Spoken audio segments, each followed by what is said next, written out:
Okay, time for the brakes on old Ben here. I'm going to start with the rears because those seem to be the worst. I have everything that I need from Top Euro. So I've got pads, I got rotors, and patience. I've got patience. I expect it's going to be chilling and thrilling and spine tingling. So let's go ahead and get going.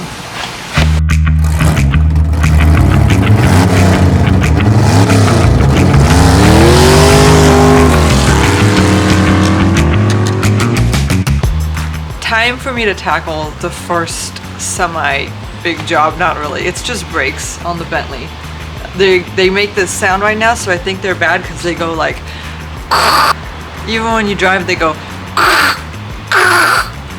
so I think that they need to be replaced. I'm no pro, just the feeling that I get. So let's go ahead and do that now.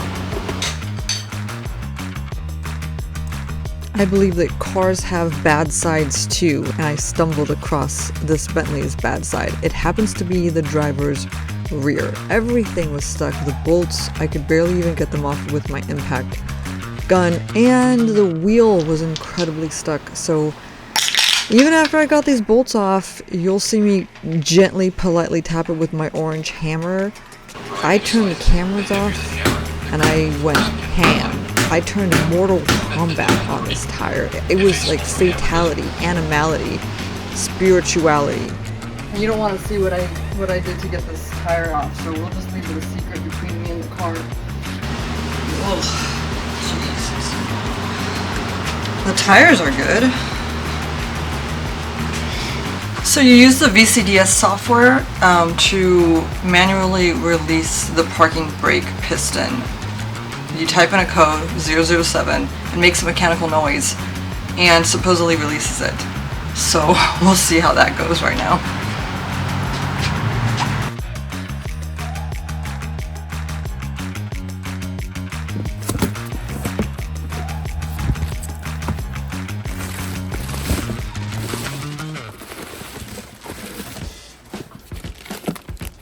This is all I wanted.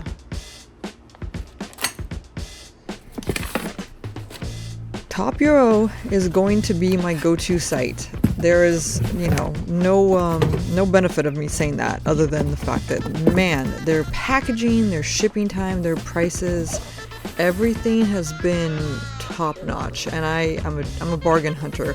Contrary to what you may think, I will find the lowest price possible, but I will not sacrifice quality, meaning like I'm not gonna order anything from Alibaba or AliExpress.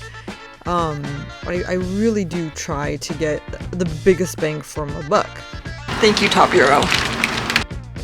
Now, I'm a prepper, I'm a planner, so the night before I do any job, I usually research what I'm going to be doing, just so I'm not sitting there looking for things, losing my mind. I have manuals for every single car that I work on. Typically, they are hard copy, like either from Chilton or Haynes.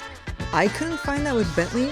I found some weird service manuals on eBay, but they were like $500 and there was no preview, so I didn't even know what I was getting. I searched and searched. I ended up stumbling across emanualonline.com for the digital version. And this thing, it's pretty much like no other manual I've ever had. It's a gazillion pages. It's cheap. It's like $30-40. And the convenience of being able to have it on my laptop and be able to like type in, say, brakes or sensor or something and have it come up without having to flip through pages, it saved me a lot of time. From like the super simple maintenance to literally like pulling the motor out. This is a website. I also put a link to the site in my description if you want to check it out and get your own. This is going to be the next one I get for my Camaro. And you can preview it too, which is a big help because I want to see what I'm getting. This Camaro one looks badass. Let's talk about tools next. Okay, so you're going to need some things, like a few things here and there, a couple hammers, some PB blasters, some grease and things, and ratchets and things, and just, you know what? You just need all of it. Just put all of it, just get it all out because you're going to use everything. And your sanity.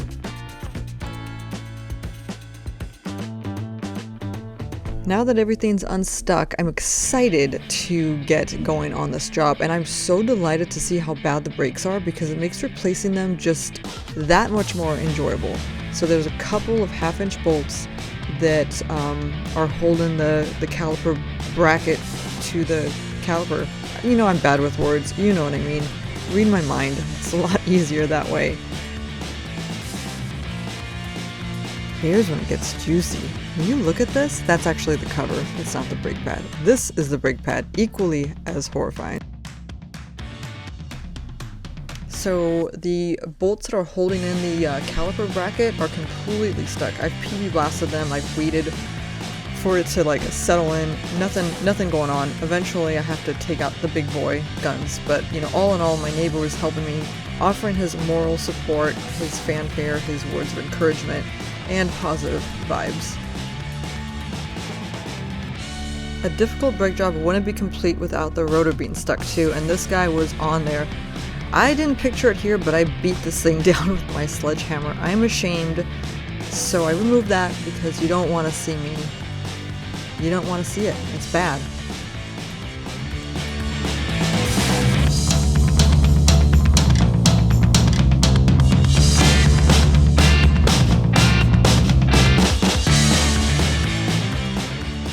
Oh, but I think that these rotors have seen better days. I don't think they're supposed to look like this. I've actually never seen a rotor this bad in my life, and I grew up in a family where we ground our brakes and rotors into the ground. Like, my dad would wait till we had 0 brakes. My dad would wait till the brakes were squeaking and scraping so loud that they were waking up the town before he'd actually replace them.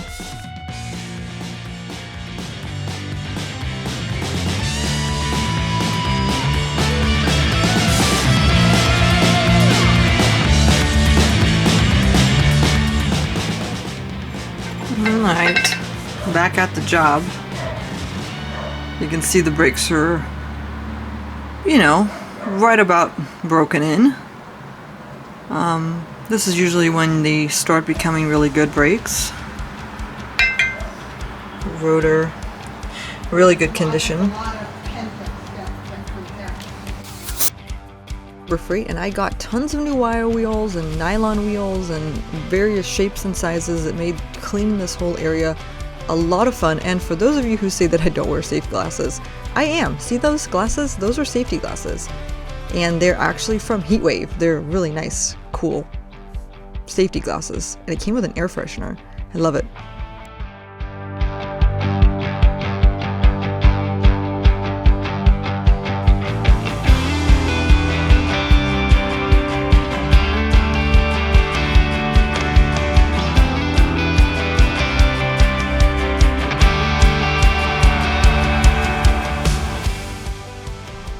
Now begins the excruciating adventure of trying to push this piston into the caliper. I had no idea the horrors and compound issues that awaited me.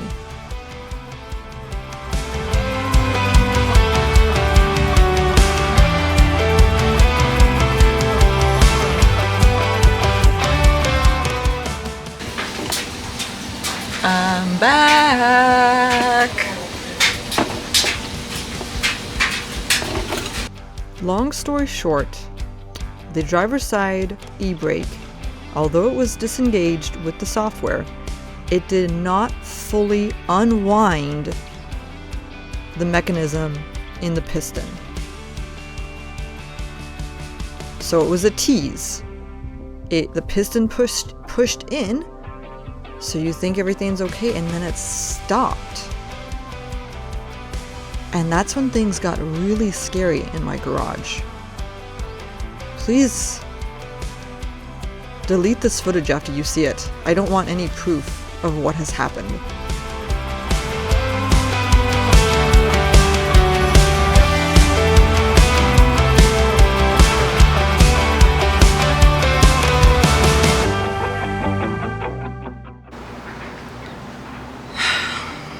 It's been quite a job.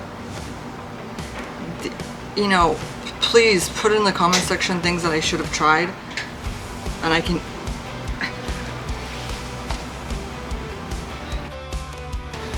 I guarantee you I tried them, but the piston was stuck. It would not retract into the caliper. There was a Ebrake motor on one side, and although it sounded like it was unwinding when I disengaged the Ebrake, it was not. It was just spinning, I guess. I don't know. Anyways, I removed the motor from the caliper, removed the caliper obviously from the car, used one of these little guys to turn it clockwise, which unwound the motor and allowed me to push the piston into the caliper. And like 2 days wasted on this. It's pretty annoying. So much brake fluid everywhere.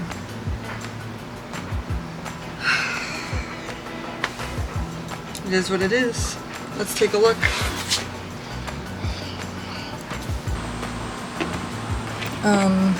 So down here is where I wound it.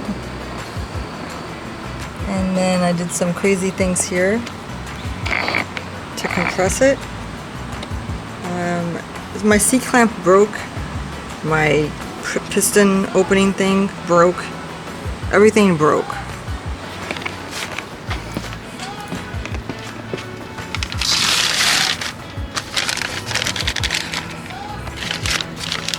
It's holding that. So, anyways. Same day, new me.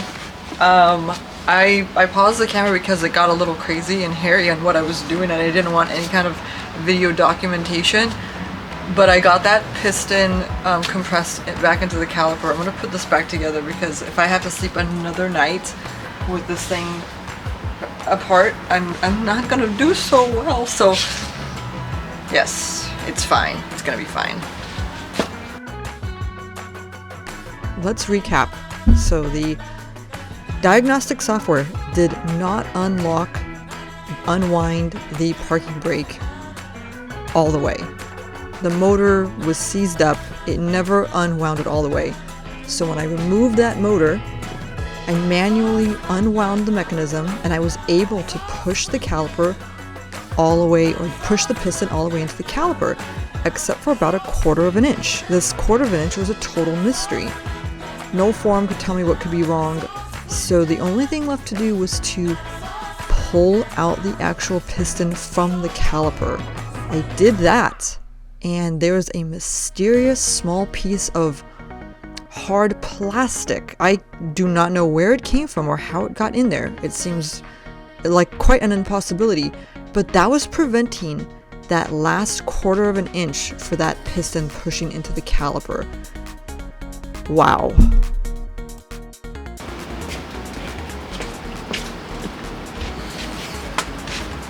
I'm gonna go get some brake fluid, fill up the master, and test this. So I ran to O'Reilly, I got my .4 brake fluid, I come back, you know, I fill up the reservoir, and duh, I removed the caliper, so I have to rebleed the brakes. I did that. Bled the brakes, and already just with one brake done, it was scraping less. So we're on to the other side, and I imagine it's going to be a breeze. Let's go. Here we go. Side number 2, and I already know of all the possible things that could go wrong. I'm feeling so confident for this and ready. I mean, I feel like I could just do all the brakes in like 15 minutes. The level of enthusiasm is incredibly high right now.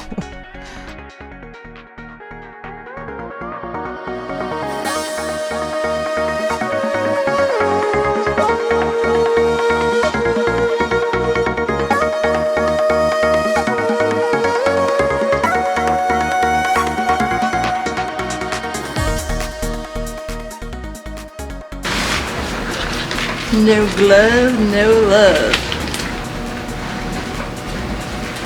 Yeah, right. I hate gloves.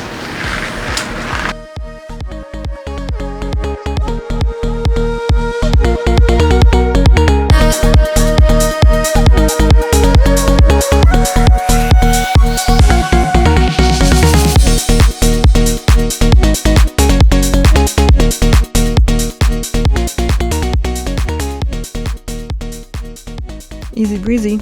I'm gonna remove these 1/2-inch bolts from the caliper using my little alligator pliers to keep those center bolts from spinning. But this side, you know, was like textbook. I'll hold this one or it'll just turn. So I'll put this little guy on it. Now I can turn it.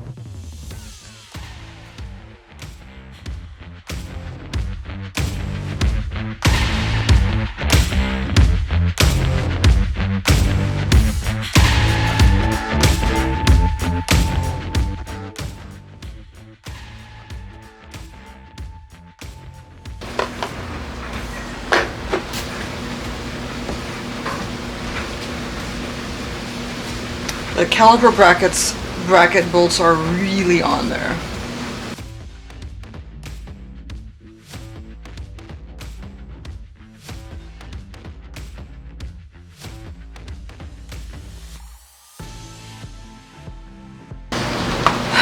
People comment that they don't see me drinking water, and you know why?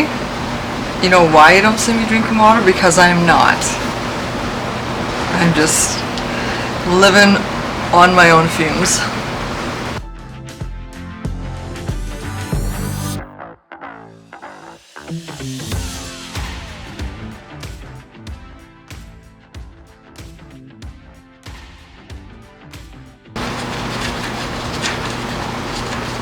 You don't have to take this dust plate off, I just want to because I want to clean it better.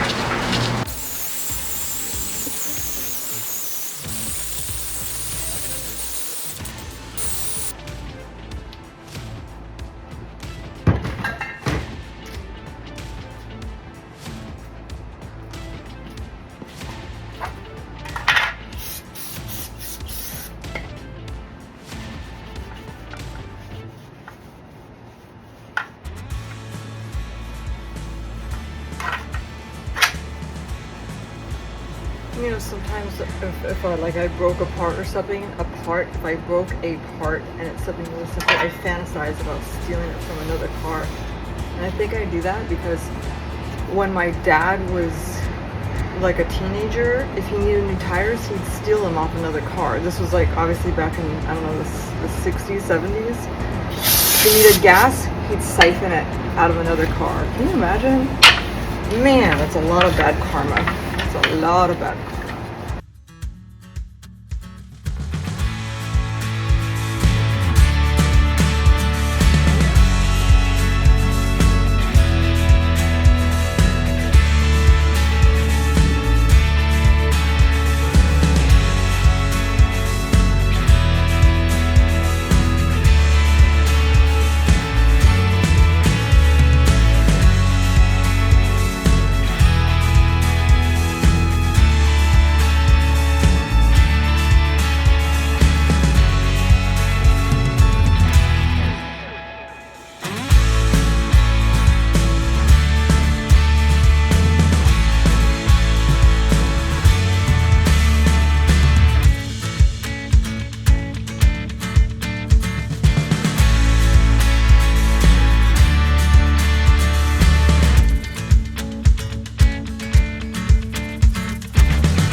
That does it for the rears. I am one step closer to getting this thing drivable back on the road and ready for the next stages. There's so much to do on it, but I feel like the brakes were a huge milestone. Thank you so much for watching.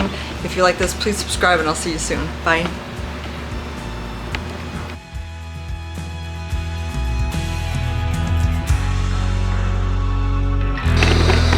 So here's the unfortunate story.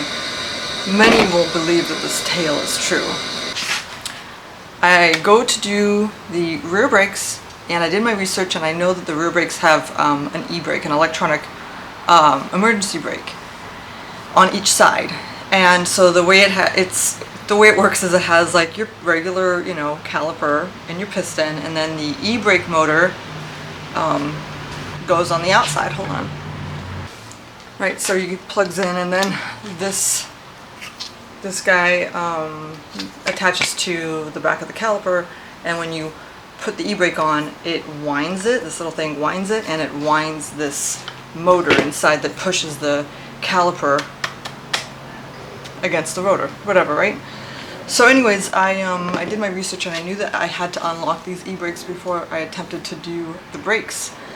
So I found out that you can just simply do that with the VCDS software. You go in, and it could not be easier. It basically screams, click this button if you're about to do the brakes, it's going to release it, no problem. And that's what I did. As soon as I did that, I hear the motors going, and I'm like amazed. I'm like, wow, this is actually working out. This is going to be way easier. Bravo me. I got the software, I researched it.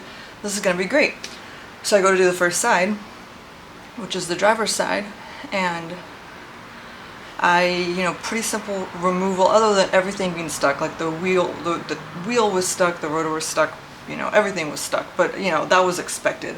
So I go to compress the caliper, and I've got my C-clamps, I'm compressing it, and my C-clamp breaks. It's like completely stuck. I'm thinking, that's so weird, because I heard the motors, they undid. I know that they're not, down. So I'm baffled, and I broke my tool, but that's okay because I have more tools. This is what's left of it. It was my caliper spreader. The other side's completely broken off. So I get my caliper spreader, I put it in there, and I'm not that dumb where I did undo the bleeder screw, and I see fluid coming out. I'm ratcheting the spreader. It's spreading. I can see the spreader. I'm moving it. I look over, and it's just my tool. Like, the spreader is like flat like that, and it's being bent like this into the caliper. So okay, I realize that it cannot humanly be possible that it's this stuck. Maybe. So okay, so then I decide to I'm gonna take the e-brake motor off. If it's not touching it anymore, well, in my head, at this point in time, I wasn't thinking that great. So I removed the motor, and still nothing, not budging, and both my tools are broken at this point. I realized that unfortunately I've got to take the entire caliper off, which means I'm going to have to bleed the brakes. So I remove the caliper, and I end up sticking it in a vise. And at this point I have to makeshift my own tools. So I think this is a spring compressor. It has hooks hanging here, but I took them off. So I got my spring compressor, put the caliper in a vise, and I put a brake pad right here, leftover brake pad there. And anyways, I'm now using an impact tool, and it's just not budging. So I have to go to bed at that point. So I go to bed. And I wake up the next day, and I think, well, you know what? That motor must have never opened. I heard it going, but maybe it never actually opened it. Maybe it only opened one side. So I get one of my torx bits, and I put it in the back of the caliper, and you have to wind it clockwise to unwind it. I did that. Lo and behold, the piston retracts completely. So I'm able to put that back in the car. Now I'm thinking, all right, well, obviously I did hear the motor spinning, so it must have just spun one and not the other. So I find the new motor, I find it online, and I actually was able to order the Audi version. The Audi version is like $200 less, and it's the same exact thing. Thank you, God, for them sharing parts. So I get that, I hook it up.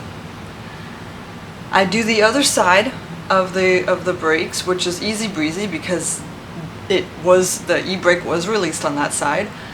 And I finished everything up. I've got the good motor working. I've got the new motor on the driver's side. I go to start the car up and it's like beep, just beeping, beeping, beeping. The parking brake is not recognized. The brakes are not recognized. Anyways, the car is undrivable because it's got this searing beep. So I hit the forums that night. Man, the forums are a rabbit hole. I find this guy who posted something similar to this. But it turned out his parking brake switch wasn't working. And I was like, well, maybe my parking brake switch wasn't working too. And only one motor was working. So it's like problem after problem. So the final day, I go inside and I pull out the center console, undo all that stuff. I pull out the parking brake button, and sure enough, it's not making contact. Like, you have to make hard contact with this little metal piece in the contact area. No contact being made.